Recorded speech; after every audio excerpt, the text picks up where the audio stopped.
Now, I will say this. Look, there are others who are trying to change the status quo, and DeMaurice Smith, the NFLPA executive director, is one of them. And one of the things he said to Brian Gumbel the other night that makes a ton of sense, and I hadn't really thought of it, because people are criticizing Roger Goodell for staying silent in all of this.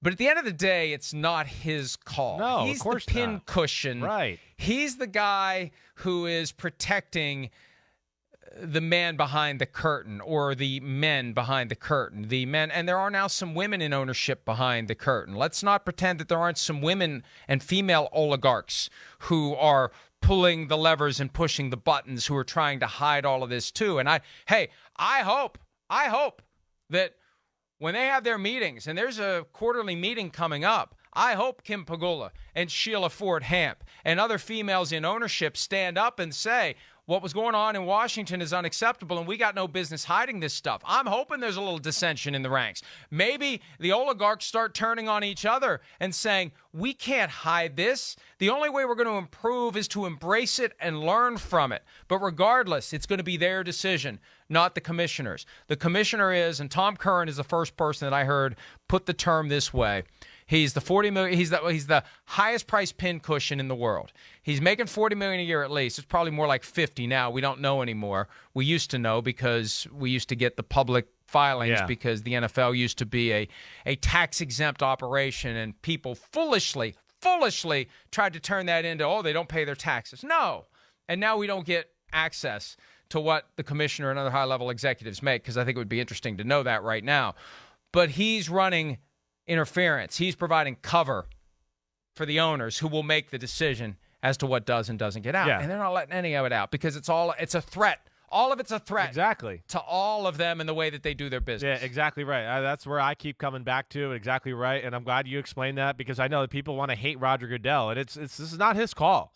He is not the king of this little country. But it's called his the gig. NFL. It's his gig. He knows it's his gig. Yeah. That's part of what he does. He's got thick skin. Yep. He'll take the slings and arrows. Exactly right. He's getting paid for it. He's getting paid to be the guy who stands up there and be the human shield for the oligarchs. Yeah, you're Plain right. And simple. Yep. So he knows what he signed up for. No, you're exactly right. And, I mean, I'm not going to, shed a tear for him when he's making $50 million a year. But, I do think I'll do it, too. For $50 million a year, you can – hey, I take plenty of SH-T for a lot less than that. Yes. So, I'll do it. No, I know. And yes, but I do think it's our duty there to explain that to people so they don't get so personal just on him and realize that, no, this is not him.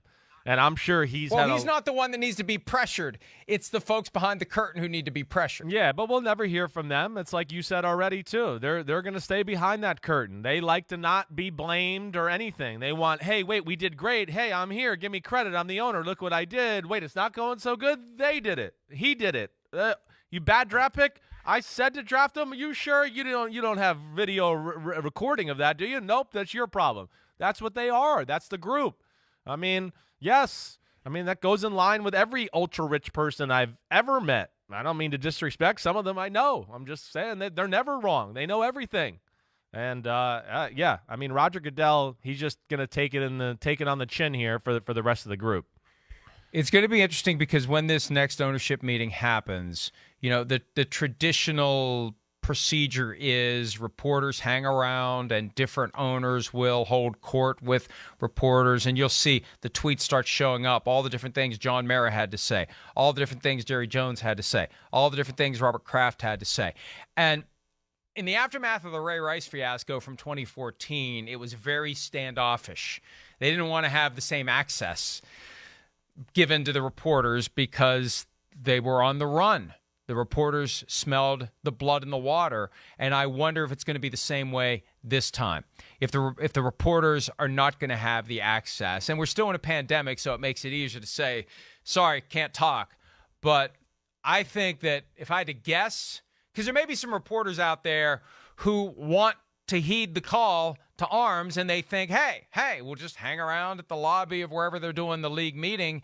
I don't even know if they're doing it in person, so that may kill the whole thing too. So I don't know where all that stands from a pandemic standpoint, but at the end of the day, what happens is Roger Goodell has a press conference at the end of these meetings, however they do them, wherever they do them, whatever they do, he has a press conference, and it'll be interesting to see how aggressive the questioning is of him about this scandal when the time comes. And he won't want to answer any questions about it. We'll see how many he gets. Yeah, well, he'll get a ton, I would think. But, yeah, I don't know. I don't envision any of that happening anytime soon. In fact, yeah, I don't know if we're going to get a situation like that until the Super Bowl, really, until like the annual, Super Bowl commissioner press conference. I wouldn't be shocked if that's the next time we hear from Roger Goodell on all league matters and even get to ask him personally and dive into these questions.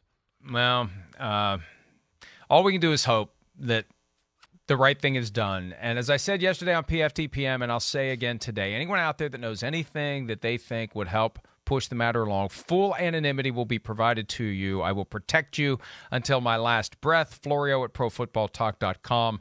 Drop a line and let me know how we can push this thing forward, because there are people out there who believe that from within the broader NFL structure, people who are behind the shield with the owners, who believe that the right thing needs to be done and the truth needs to come out. So we'll see if it happens. Hi, I'm Mike Tirico, and thanks for watching. Make sure to hit subscribe for the latest news and highlights from NBC Sports.